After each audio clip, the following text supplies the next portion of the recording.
I just wanted to say a quick thank you to everybody that watched episode 1 or listened to episode 1, all the calls, messages, everything. We're really excited about what we're going to bring to the table and what people we're going to bring into the conversation. And speaking of, Thomas is here, and we're going to talk dairy today. So Thomas, give us a little bit of background on the operation you've got here. Okay, appreciate you having me. It's always good to have a voice for the industry. Yeah. But anyways, I'm a 4th generation dairyman. The family farm started in 1914. I just checked the sign up front, so we're good. We know that is not fake news. My parents kind of grew the herd, and then I was day to day from time to time during high school and college, and I drove back and forth from K-State to here quite a bit, and then got an opportunity to kind of come back and take the reins, and have been going with it since. My parents started out milking about 120 cows and grew to about 180, 250 kind of organically. Then we jumped about 350 when we converted a hay barn over to a bedded pack barn. So we were at 350 for a while. I kind of thought that was a good number. I didn't think I was going to get any bigger. And then in the heart of COVID, everyone kind of struggled, and there was a dairy that just started 2 or 3 years prior to COVID, and sometimes you get ate up by the madness when you get $12 hundredweight milk. Sure. Things don't work. And I got a phone call from Dean Becker, actually, and he said, "Hey, you're a young dairyman in the area. Do you want to somehow increase your workload and help this bankruptcy situation out? We'll pay you good money. Be the herdsman for a while, and just because it's a perishable asset, so they couldn't just liquidate right away. They had There was 3 investors involved, 2 banks, FSA. It was a muddy situation, and a lot of people had a lot of liens and a lot of leverage, and so they called me in just to run the dairy, keep the cows alive, keep the cows fed, keep the cows milked until they were able to figure it out. And one conversation led to another, and before I knew it, we were in conversations to purchase the dairy, and it was an interesting thing. I learned a lot. Handshakes don't go that far. Paper and pen is the best way to do things. But about 9 months later, January 1 of 2022, we purchased the North Dairy, and I didn't triple overnight, I guess. I tripled 9 months later, but went from 350 to about 1,000 cows very quickly. And now we've kind of found a little spot and kind of paying down some of the debt that we kind of incurred buying the second dairy, but I guess opportunity came, and I kind of ran with it, for better or for worse. Sometimes it's good, sometimes it's bad, but that's how everything goes. After school, did you head to K-State? If so, what'd you go to K-State for? And yeah, after I graduated, I think everybody in Nemaha County goes to K-State. I grew up That's a KU. Fair assumption. Yeah, I grew up a KU fan, which is one of the darndest things, because K-State's predominant ag and KU's not. But I grew up a KU fan, but I'm not sure if you're going to college because of athletics, you probably shouldn't go to college or should not base your decision off that. Excellent statement. So I went to K-State, ag biz major. With a minor in actually public speaking, believe it or not. No idea how. No, that's why you're here. I don't know. I just was going through. I'm like, that sounds cool. So I was a major in ag biz with a minor in mass communications. Actually, I believe is what it was. I'm not sure. But anyway, so I went to school. I would take class Monday, Wednesday, Friday, and actually drove back and forth, and would kind of help run the operation. So that wasn't the best, but the old Honda Civic, she gets like 35 miles to the gallon. So, a tank of gas got me a whole week. It was the greatest car ever. And back then, gas probably wasn't, what it is today. Yeah, so it probably wasn't a bad deal. I filled up at the gas tank here at the dairy. So to be honest, I had no idea what gas cost. Still don't know. But anyway, so I drove that back and forth a lot. If I was able to if I could like a Tuesday, Thursday class, that worked better because I guess I was here more. And then actually 2.5 years into K-State, I dropped out. My older brother was on the operation at the time, and he found an opportunity. Actually, he became the herdsman for the North Dairy we bought. That was prior to 2 hand changes. He was the herdsman for Jerry Spillman, Heartland Jerseys. Yep. Jerry Spillman retired, and then Seneca Milk Company bought it. So I'm just going to clean that up a bit. But my brother had an opportunity, and he left the dairy operation here, the home farm, and it kind of seemed like it was a good time to come back full time. And for better or for worse, I actually partied more in Manhattan once I dropped out than when I was there. Not that that's what the college is about, but there's a small experience involved with that. Yeah, that's a lot of it. Yeah. So I was able to kind of, right when I turned 21, actually, I dropped out of college and came back to the farm and kind of kept running it from there, and would bounce up on the weekends every so often and kind of have a good time with the boys. But that's kind of how it all went down, I guess. How'd you manage going to school at K-State, the hour drive there, the hour drive back, and working? I mean, That seems like a lot. Yeah, it seemed like a lot, but I guess when you're young, you might as well do it. I guess I like cows more than people at the end of the day. So it's like I got my people time, now I need my cow time, or I might go crazy. So I might have been in an insane asylum if I went to school 5 days a week. So maybe that's a blessing in disguise. When you were at K-State, how many were you milking at that time? I'll say about 280 to 350. It fluctuated from time to time, but yeah, we probably hit that 300 number when I was probably 18 to 20 or so. So now, what's the day-to-day look like in terms of the family dynamic? How many people does it take to keep it moving? Yeah, we got 13 full-time employees, and then including myself, 4 family members. So the employees are all Hispanic, naturally. They do all the milking, all the calf feeding, and then I have 2 guys that are outside guys, and then 1 guy's the feeder at the North Dairy.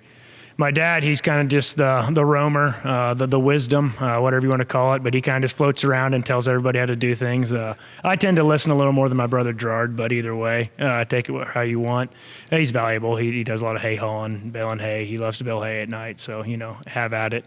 My brother Gerard, he handles the farming side of things.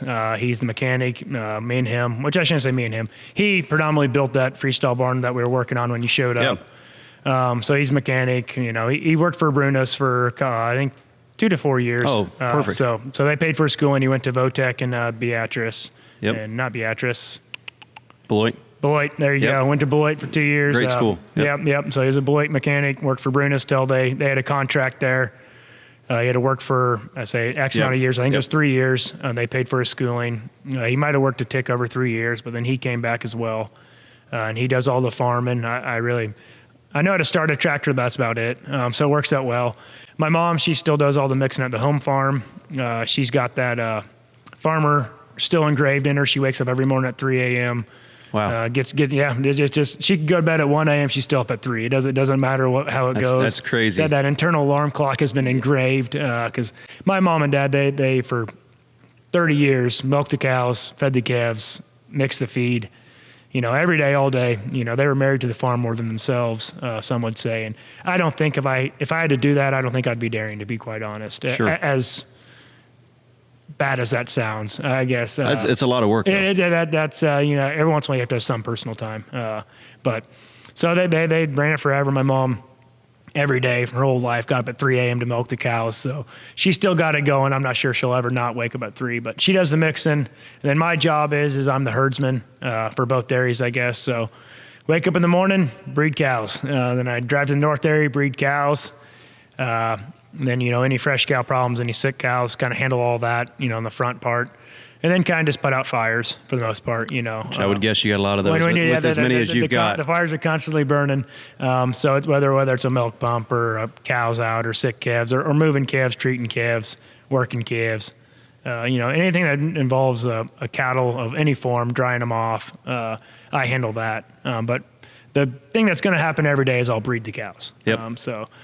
God kind of made me a smaller, lankier guy, so I was built to breed cows and pull calves. So I guess I fell right into it. Everybody's got their own thing. Yeah. So that's kind of where we go, and it kind of works out well. My brother handles his thing, I handle my thing, and my parents have really kind of stepped back a bit. They still work every day, but they've kind of let us make decisions. Good.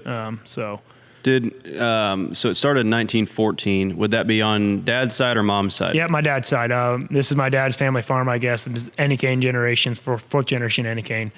My mom grew up in Wetmore, and actually her parents milked cows too, but I think I would say they probably got out in the 70s. That could be off by a couple decades, but that's my number. You're in the vicinity. Here you go, 1971, April 3rd of 1971 they quit milking. Yeah, that sounds good. Don't fact check that.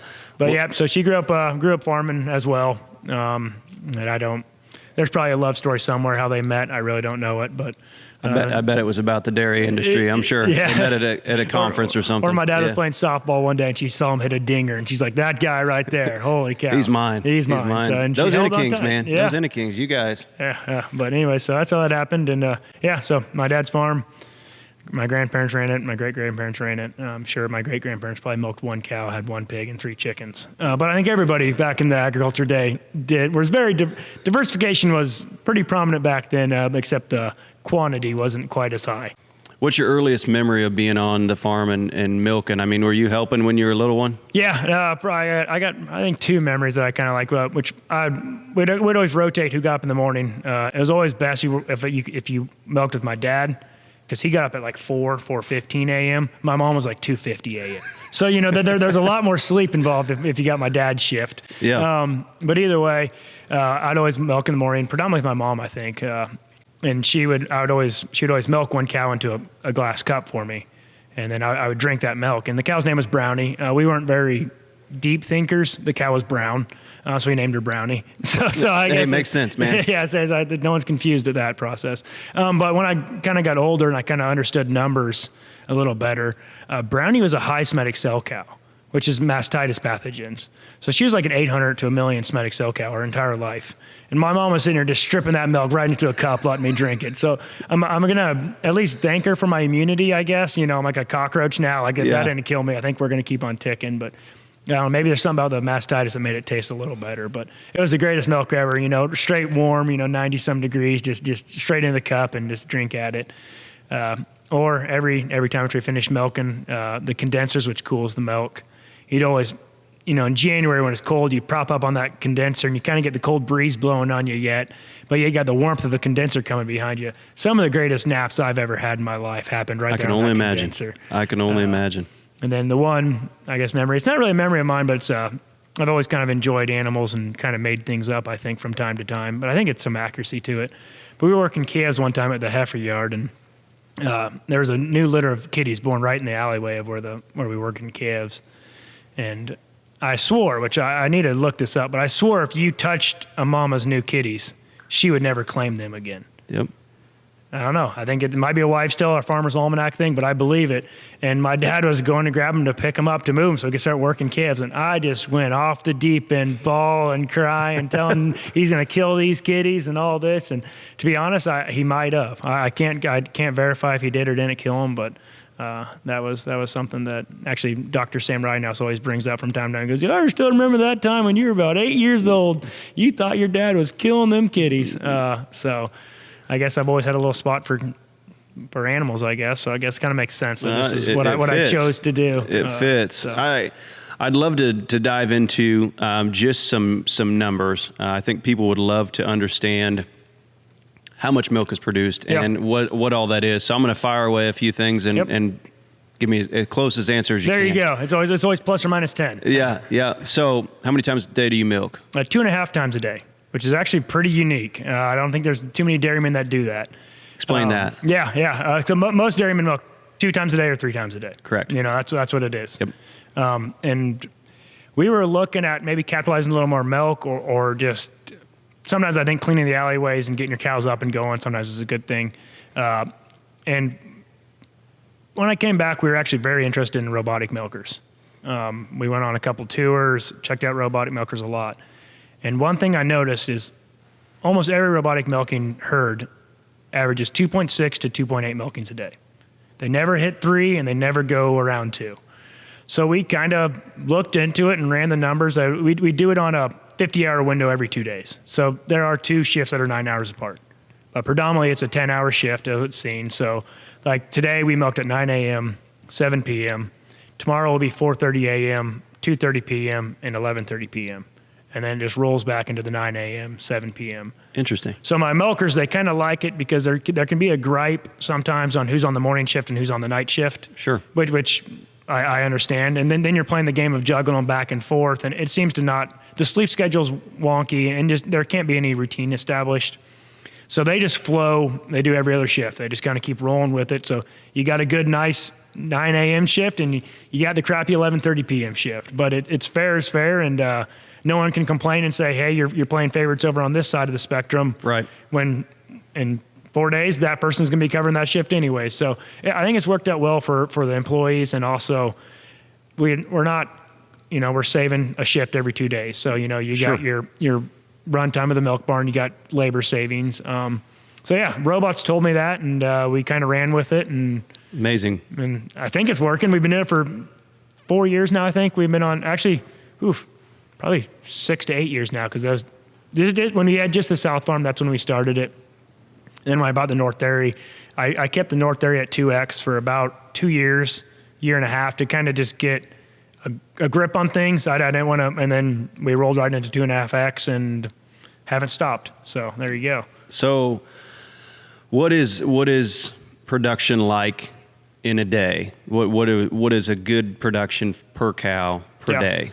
Well, a good one's 100 pounds, but we don't hit that. I'm a predominant Jersey herd. I probably 100, maybe 100 straight Holsteins now. My family farm used to be all Holsteins. Yep. Then my brother actually kind of started tinkering into Jersey genetics and kind of brought a few, as I call them, barn rats in. And there were just a couple of them, and then kind of liked it. I liked the cross. I started breeding Jersey a little bit here and kind of started increasing that. And then when we bought the North Dairy, it was a straight Jersey herd. Right. And the freestall built for Jersey, the milking parlor's built for Jersey. So I haven't bred Holstein semen in probably 5 years now. So we run about 64-pound tank average. Both farms seen together. My North Dairy, I think we're running 59 to 61 pounds, kind of variance. Sometimes you get 95 degrees and wind blowing, you're going to drop about 1,500 pounds a day. Yep. And then, my Holstein herd, or predominant Holstein herd / fresh cows, which are here, I think we're around 78 to 82.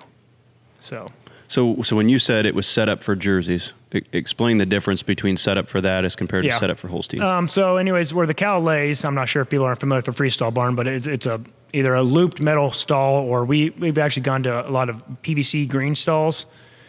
Great philosophy. I'm not sure if they're there on infrastructure. They break very easily. But that's one of the things. But so the stall width for a Holstein is recommended around 48 to 51 inches. So that's the kind of the space the cow needs in width-wise. In a Jersey, they sit around 38 to 41 inches. So the stalls themselves are much more narrow because, Sure. a big Jersey is going to be 1,100 pounds. Big Holstein is going to be 1,800 to a ton. So just the vast size and the lunge room and the width of the stalls is what it all comes down to. For someone that doesn't know the difference, and I guess I would be interested to know the answer to this question as well. So with Jerseys, you lose production. Is that safe to say? Yes. Total production? Yes. So what would be the reasoning to go with them? Yeah. Jerseys consume less feed. We feed about 30 less pounds of dry matter a day for a Jersey cow. So feed costs are suppressed and components are elevated. So Jersey, I think we're running like a 5.1 fat and a 3.9 protein right now. But like a typical, this is going to be slightly wrong because the Holstein breed's just gotten amazing on the genetics that they've pushed is just been unreal. Genomic testing stuff has just made the Holstein breed take off, quite literally. So I'm actually second guessing myself now, but the typical Holstein used to be a 3.5 fat, 3.0 protein, was what you assumed you got. Typical Jersey was a 5.8 fat, 3.8 protein. So you get a little more of a premium. Our milk has always got about a $4 per hundredweight premium on it, just based off fat component and protein component. So do you have to split those systems entirely? Nope, we milk them all together, put them in the same tank, goes the same silo at DFA. At the end of the day, I always kind of wondered, I'm a predominant fluid milk market where my milk goes, so I'm kind of like, I'm not sure why I'm collecting this premium, to be quite honest, because you're actually skimming it right off. But I always make the small quip that I'm paid to ship milk, not water, so that's why I like the Jerseys. Sorry, Holstein. Fair. Guys. Yeah, so say Jerseys are roughly 60 pounds. The other ones are 75 to 80. What does that convert to in gallons per day? What's the 8 ounces a gallon. Okay. So 10 gallons for a Holstein and 8 for a Jersey. Yeah. 7 or 8. That's a lot of milk. That's a lot of milk. 7 days a week. Yep. So do the math. We ship roughly do some 24,000, 22, around 48,000 to 50,000 pounds a day. So you can do that math, divide that by 8. I'm not sure what that number is going to be, but that's a heck of a number. That's a heck of a number. Do they pick up every day? Yeah. Yep. Actually, my South farm, we're picked up every other day. We have a 6,000 gallon bulk tank, so we're able to get every other day pick up there. And my North Dairy is picked up every day. Do you know where your milk goes? Obviously, I know where it goes, but from that distribution, do you know where it goes? Highland. So Highland products. Cool. or Hilland. Yep. I'm not sure how you want to pronounce it, but either way. Yep. So it goes predominantly to Kansas City. Sometimes we'll go to Omaha, but they're both Highland-owned processing facilities. And I think it's fluid milk is what I'm pretty sure most of it goes to. We might have some butter and stuff in there. I'm on the DFA board. I should know exactly how that product is made. You got a lot going on, man. But there you go. got a I lot guess going on. one day I'll know exactly where it is made into. So what's it like knowing that you have thousands and thousands and thousands of gallons leaving here and going to grocery stores and going to people's tables? I don't think I've ever thought of it, to be honest. Like it's something when you grow up doing it your whole life, you really don't put which is terrible, but you put no gratitude into that almost. It's sad on my part, and I've almost grown mute to the point of you walk by that and you never take satisfaction from it almost. It is a bad thing. I should step back and be like, damn, that's incredible. super cool. It's what we were doing. We were feeding the world quite literally, and I kind of just almost have grown null to it. But at the end of the day, it is cool when you realize, especially when you see the products that that your milk directly goes to. Yeah. You kind of and I've been to some of them plants and stuff before, and it's kind of just cool to see that entire thing going. Seeing the innovation that the dairy industry is trying to do now. And hopefully it keeps growing with it because supply and demand's a heck of a deal. And so hopefully we can keep creating demand with different products and pushing certain products. And, I think butter's the new Taj Mahal. So hopefully butter keeps rocking and margarine just falls off a cliff. That'd be awesome. Yeah. But yeah, no, it's cool. It is, but I don't think I've ever really. You've done it your whole life. So it's probably just something. It's always something you've always just, heck, I thought everybody milked cows there for a while. I thought everybody kind of did that. I guess I drink the raw milk, so I do appreciate that side of the thing. Go right to the tank. It's something I've always done, so I'm not sure if not to bash store milk, but not a big fan. I can just about imagine. I saw a statistic when I was doing some research, and I can't remember where it came from, so don't quote me on it, as you would say. But in 2002, the average size of a dairy in the U.S. was 139. Yep.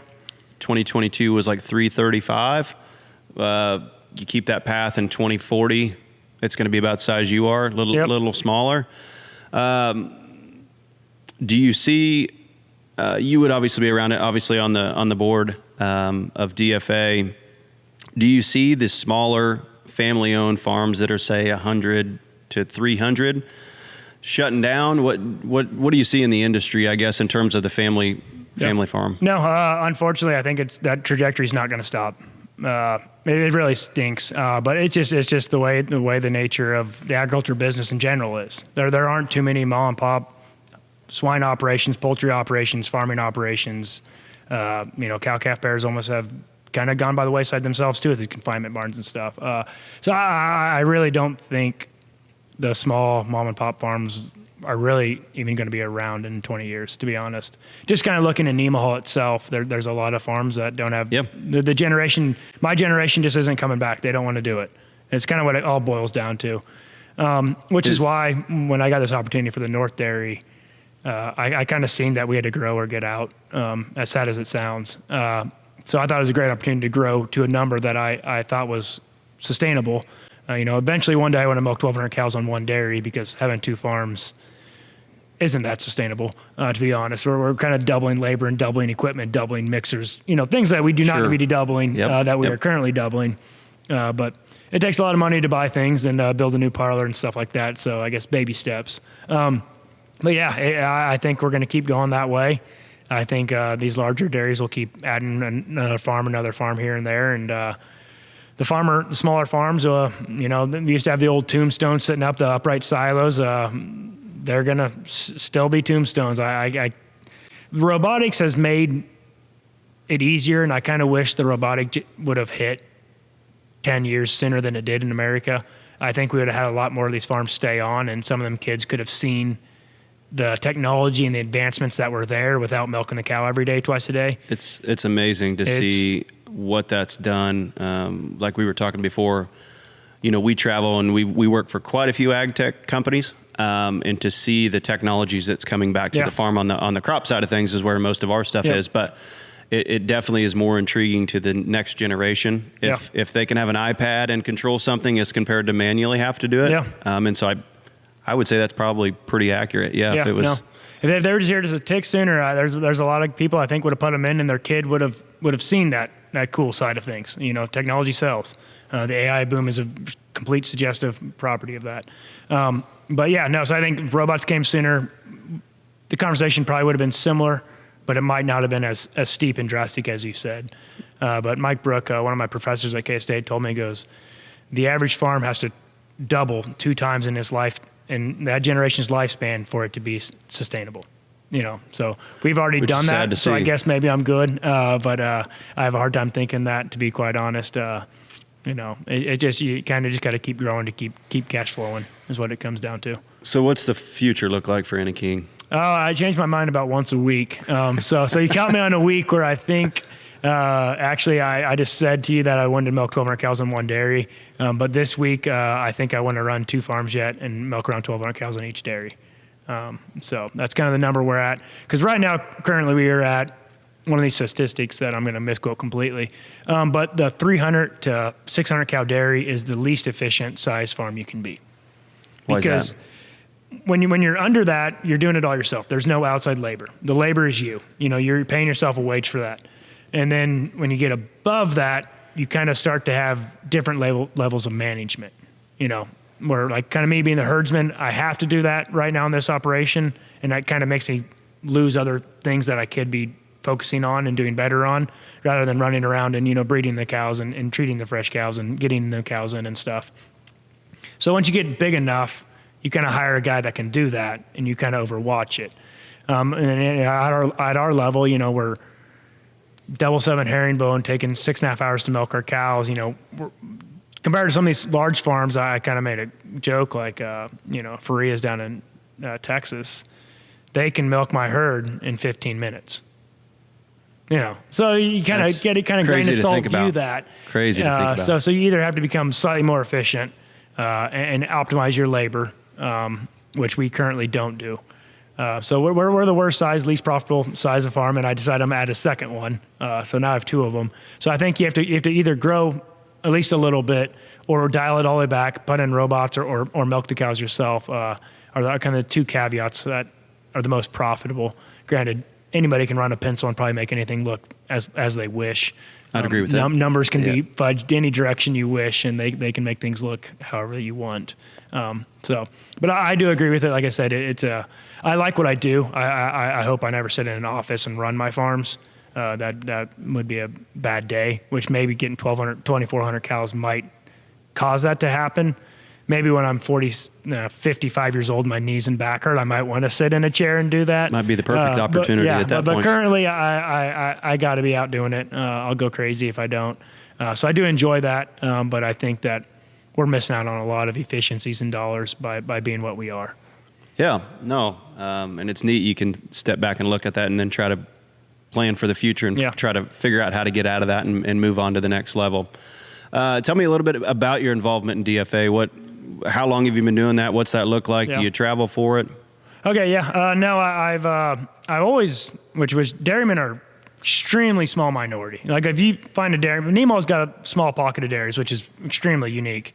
But dairymen, for the most part, are hard to find. So I've always enjoyed, when I was, you know, kind of younger, I went on quite a bit of dairy tours and World Dairy Expo, and I just enjoyed talking to dairymen because we're kind of we're a different breed or something. Like dairymen are just weird. I don't know how to put it. But there's not many people you can relate to. You know, like a dairy farmer and a grain farmer, we're both in ag, but at the end of the day, it's a wildly different world. So it was nice to, especially just getting ideas, just talking with other dairymen and, hey, how you doing this protocol? What are you doing here? So I always enjoyed going on tours and going to meetings and stuff, just in general. That's pre-DFA, but like Alta Genetics, Select Sires, you know, would have tours, Vita Plus, and I'd go on them, and I was like, this is awesome. Like it's 2 days, but it's just a bunch of guys that do the same thing as me, so I can't piss and moan about not having money because they're in the same boat. So at the end of the day, we're going to try to solve problems. So I always enjoyed just talking to them and kind of the networking possibilities of it. And then I kind of they said, hey, Thomas, come to the DFA YC, Young Cooperative, which is now 45 years or younger. We keep bumping it up, though, because the median age of the farmer keeps going up every year. Definitely. So I started going to the YC meetings They just do 2 a year. They do the Central District, and then they do the National YC. I always go to the District one, which is either in Omaha, Kansas City, or Dubuque, Iowa. And I just right up to that. And then I don't know who, I can't remember who told me, but they're like, hey, you should apply for the DFA YC board. So I went ahead and applied, and I didn't get accepted the first year. And I was like, well, that's a real kick in the groin. Anybody, trial by error. So then the next year I went ahead and applied again, and I got on it. It's a DFA Young Cooperative. So I'm not officially on the DFA board, but I go to the meetings. I'm kind of a sit-in. They're like this is, it was mind-blowing to prepping see. you for the future, though. Yeah. Brian Haverkamp of Kelly Hills is currently our area's representative. I'm trying to think how big of it. It's probably like a 200 mile or 150 mile radius. So DFA Central District I think has 12 to 16 board members. That covers from Wisconsin down to Oklahoma. So that's neat to be a part of, though. Yeah. So I think you can tell you're passionate about the industry, and so being involved in that probably just helps. Again, talk about the industry and meet with the people to make sure that we can keep family farms operating realistically. Yeah. The YC's been awesome. Like I said, I'm on my last term this year. Then I can go for the DFA YC open board position, which actually would be a voting member of the board. I think I'll try that then once I finish my YC run. But yeah, I've had an opportunity. I'm going to DC again this year or next year. I went to DC 2 years ago. I was able to talk to some politicians and kind of talk about, the farm bill and stuff like that. So that was real cool to go to DC. They flew me in there. I was able to go to Florida for some milk thing. They showed you some farms and, so I went to that. I think Vegas might be on the books this year, but so I'll go to 2 DFA Central District Board meetings. I'll go to the DFA National meeting, and then they'll kind of put me off to some of these subsidies that are some kind of a subs involved in that word. Subsidiary, subject. Subsidiary. There you go. That's impossible to say. There's like 6 or 7. I got 70% of it, man. But so they'll get it. Like it's not through DFA. It's through like Milk One or something like that. But DFA sends representatives, and I was able to do that. So that was cool. The DC one was real sweet. You kind of get to walk around and talk to politicians, and they said I did real well, but they threw me in front of people that are in favor of the dairy industry. I said, hey, put me with like Booker or something. Someone that really hates the cows, and let's see what I can do here. So it was cool to do that and actually see the inner workings of how everything goes. Like I said, being on the DFA boards made me appreciate how vast and wild, I'm just a producer of raw milk. I don't get it to the table. I make the milk. The processors and the logistics behind that is incredible. Very, very incredible. It's mind-boggling how they handle all that. And I kind of like me seeing milk in stores, I took it for granted. I was like, oh yeah, they got it's PUD. What are they doing? They're getting this great product and they're just selling it. There's a lot that goes into it. There's a lot that goes into it. Yeah, and I was able to go to Springfield, Missouri. They have their DFA innovations plant there, so they are constantly trying and making new products. So they'll have a company, which I think it's all NDAs, so I can't say anyone's name. But they'll have a company will call them and say, hey, I want you to find a way to get this cheddar cheese on this popcorn, and I want it to stay. Or the new one is they're trying to make cereal milk. I think that's what they call that. So like, the milk at the bottom of your cereal bowl, you always drink it up. Yeah. Tastes great, I think. I'm not sure. I think it tastes good. I don't know. But so like they're going to try to make like Fruity Loop flavored milk. Really? Or Honey Nut Cheerios. Kids will love that. Yeah. So that's one thing they were trying when I was there, and I thought that was the coolest thing ever. That's a wild idea. Maybe it won't, but yeah, they've had things like that. Just ways that the extended shelf life. The ESL is a big thing right now.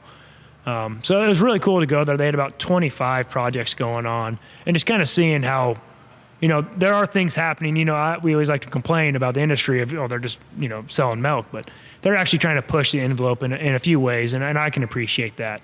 So that was really cool to go. Something I didn't even know was real, something I didn't even know was happening, but being on the DFA board, we got the opportunity to go down there and check the plant out for a day, try all kinds of food. I will say one thing they did very silly. They fed us right before we walked into the building, and then while we were checking out all the food stations, they let us try all the food. So we had a full stomach, and you're sitting there trying to eat some ice cream or eat some mac and cheese, and you're like, man, why'd we do this? But other than that, it was awesome. I was told DFA they need to like put a website up of that because that sounds incredible. Yeah, it was really sweet. And I know they can't give tours all day because they had to shut the place down. You had to wear your hair nets. Like you can't walk in and have people just it can't be in assembly line checking the place out. But I think that goes into the next point. I've got a couple more questions and want to be respectful of your time. People, I don't think have a clue what is in the dairy industry, right? So the dairy industry, I feel like the only time it makes the news is for reasons that it shouldn't make the news, if that's the best way to put that. So if they could give tours, or even people could come see how well they're treated and what goes into it, rather than a news station saying, oh, they treat them like crap, or they shouldn't be milking them twice a day or 3 times a day. Or I guess the biggest question I had was probably last year, I want to say, you saw all over the news that dairies were dumping milk out just onto the ground. You remember that? Yeah, partially, but I know what you're talking about. Yeah. Do you know why that was? See, is this international or is this here in America? Because I know New Zealand was doing it. They were on strike. They were just dumping it on the highways. They were just for strike. That was that. Yeah. But but that's the only thing that makes the news, though. Yeah. There's not a hey, look at this operation in Northeast Kansas that puts out thousands and thousands and thousands of gallons of milk that goes to the stores and makes it to the home, and they don't cover that. Yeah. No. I guess. How am I going to word that? Bad sells, bad news sells. And it travels fast too. Yeah. If you want to get clickbait, you got to put up something that's flashy. No one's going to be like, which I guess I could have a video of me petting my cow and they'd be like, yeah, this is awesome. Cow therapy kind of had like a hot minute of run, where people are cheating on their cows. Yeah. But yeah, no, I've always say my fiance lives in Kansas City. I've had an opportunity to go there, for a long time now. And it is amazing how sometimes naive and things I took for granted, just her friends and stuff. And I had somebody ask me, they're like, so you take off on Christmas, don't you? I'm like, no, we got to do this every day. Like these cows get milked every day. And then they're like, really? They're like, you got to really push them up to do that. And I said, no, if we have a milk pump go down and I can't do my milk shift on time, go to my front gate. All the cows are sitting right there bawling like crazy. I believe it. Milk streaming out, and they run right to that barn. We don't push nobody. They walk up. And it takes 8 minutes. That's what people don't realize. The cow works for 16 minutes a day. The other, however long that is, she is chilling in a sand bed, eating with fans. Food. With fans, I was going to say, always got food in front of you. Yeah, it's a pretty good. Yeah, right now my mom's feeding the mix off right now, the last mix of the day for them. So it's not too bad of a lifestyle, and I've actually kind of joked every once in a while. I said, my cows have it better than most dogs in cities. Oh, sure. The room to roam, they have pasture when they go dry. They have a 60-day vacation on that. Don't hit them. They lay where they want. They shit where they want. They eat where they want. Not sure what else more you could ask for. I've always kind of thought that was funny when you have a person that, talks smack on the dairy industry, but they got a giant St. Bernard in a 100 by 100 apartment room. I'm like, right. Come on. Yeah. Like, what are you doing here? Yeah. No, you mentioned a little bit of technology earlier with the robotics. When I was walking through earlier, you had collars on them. Yep. What, for people that don't understand what that's for, can you explain what the collars do, what the data that you're trying to get from that is? Yeah. The best way to put it is a giant Fitbit. Just your Fitbit, I got on my cow's neck. So it's amazing what technology can do. It tracks rumination, cud chewing. So if the cow's healthy, she's ruminating. And rumination is kind of nasty. It's like the regurgitation of their food. Cows just puke all the time, then re-eat it. That's how good the food is. You get to eat it twice. They got it really good. So, come on. So it levels where it's located. It can pick up rumination on the cow, and then it picks up just activity, steps. And cows are animals of nature or animals of habit. You ruin their routine, you ruin their day. So a cow takes about 2 weeks, and it creates a baseline on that cow. And so any change, when cows are out, the computer system tells me I got 100 cows to breed. That's because they're not used to the cows running for, a quarter mile down the road. But so it tracks rumination, so sick, health of my cattle. It gives me alerts every minute it up. But I check it every morning and every night. So I'll get rumination health alerts. So, hey, actually I have 2 of them right now, 1303 and my fresh pen. Her rumination levels are down. I think she's at a 69.4. The average is like an 80. So it barcoded her up. And so I'll go and I'll run her in and I'll ping her and check her for mastitis, check her temperature, things along that nature. And then it also notifies me for cows to breed. So a cow's activity level will spike when she's in heat. She's looking for a mate. Virtually what she's doing. So she's running around the place going, hey, who wants to get it on? And I guess that's me. So anyways, so that picks up activity level, and then what I really appreciate about it is it tracks when they start that heat cycle. Because I can't watch, I wish I could, but I can't watch my cows 24/7, 365. I pop in the barn in the morning, I pop in the barn in the afternoon, but I never know when that cow truly started her cycle. So I think it's going to hopefully, like I said, I've just been running this program for about 2 months now, but I'm hoping it will really dial in my breeding, because a cow's breeding window is very, very minute. So like, I think there's a lot of cows I'd see in heat, then I'd breed them, I'd do the AM/PM rule, and I'd breed them in the afternoon, and they could have been out of it, and there was no way I was going to get them conceived, regardless of how well of a breeder I was. Yeah. So it gives me a breeding window, and I try to hit 13 to 17 hours post giant heat. There's probably a word I should know that I should use there. Post big estrus. Somebody will comment. Somebody will be like, this guy has no idea what he's doing. But he's funny. I appreciate it though, dude. You're probably shooting the truth. Hey, and if there. you are commenting, make sure you comment what it's supposed to be. Yeah. So we need some word choice here. But No. I say a lot of words. Most are wrong. I do agree with that. No, the technology, like you said, is incredible. Yeah. No, I mean, we've been genomicing cattle. I mean, you pull a piece of you pull 20 hair roots, you send it off, and they give you a projected how good of a cow she's going to be.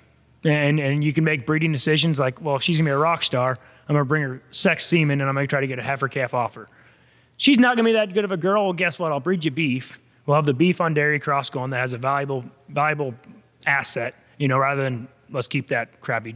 Right. Nothing against families, but sometimes there's really good families and really bad families, and we're trying to weed that out. That's life. That's life. So, and we'll beef them up, and then we'll raise them calves about 8 weights, and then sell them through the local auction. So it kind of helps with, it's amazing. You take hair roots, and it tells you this cow's gonna be a plus 2,300 milk. She's gonna be plus 1.1 DPR, and her feet and legs are gonna be sucky though. So you go, well, I'm gonna either breed a bull that's gonna try to improve that, right, or I'm gonna just try to cut that. But it allows you to make those decisions. Yeah. Using amazing. data to make the decisions, which is incredible. Good, because clearly I don't even know what estrus is, and I should not be making the decisions off my own eye. I should have somebody tell me how to do this. But yeah, no, which my parlors are old, but the collars one day, which when I put in the parlor, it'll give me daily milk weights. It'll give me like milk conductivity, which it measures the heat of the milk, which tells you cows developing mastitis pathogens before she even shows any signs from the eye.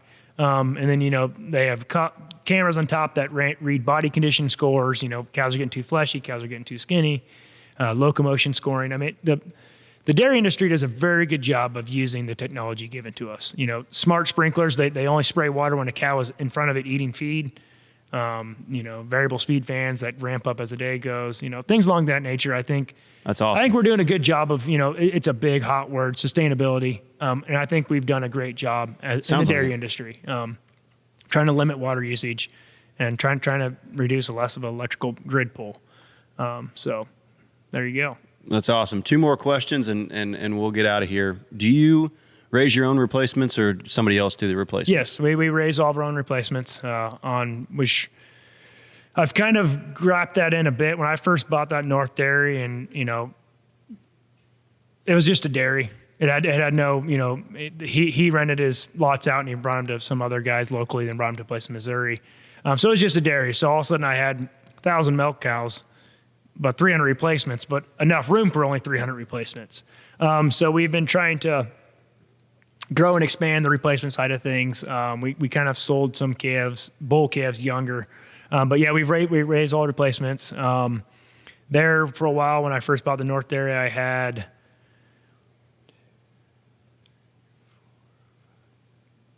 9 different locations where I had calves. Holy yeah, smokes. no, if I can find a place to put them or a guy that would do it, I was plugging them and playing them everywhere I could. And that in itself was a headache because I would bet so. some of them were just places we rented and we had to feed them and take care of them ourselves, and a few of the guys did that themselves as well. So not only was I driving to the north and south dairy every day, I was driving to the heifer yards to check out, because ammonia is a heck of a thing and it's quick. So we were kind of running around with our chicken head cut off, just trying to find any and everything, going everywhere. But we've kind of dialed that in a bit. We've added a few pins. So we've kind of been able to keep it.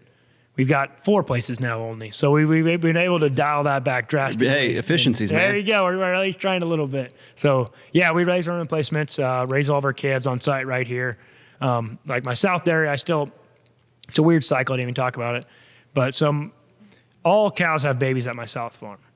So, like, I'll dry them off at north dairy. They'll hang out in the far-off dry cow pen for 30 days, and they move them to south dairy. All cows and fresh cows are here at the south dairy, which has made it a lot easier because I have one pen where the cows sit for 21 days. I know I have to check that pen every day because this is a completely false number, but 94% of cow issues result in the fresh cow pen. So if you can get them off to that good start, you really shouldn't have to touch them again until they go dry. And then that's the key. You don't want to be messing with the girls. You want their habit and their routine to stay as calm and chill as possible. So all babies are born at south. My guy Mateo feeds them all in the hutch here, does an awesome job. And then they kind of just move along. They go to my parents' house next, then they go to the north dairy for a hot minute, and then they go to the Rutley farm, and then they end up here when they're having their baby again. Just ride the party bus all over the place. There you go. Yeah. Free of charge too. Free party bus. It ain't too bad of a deal.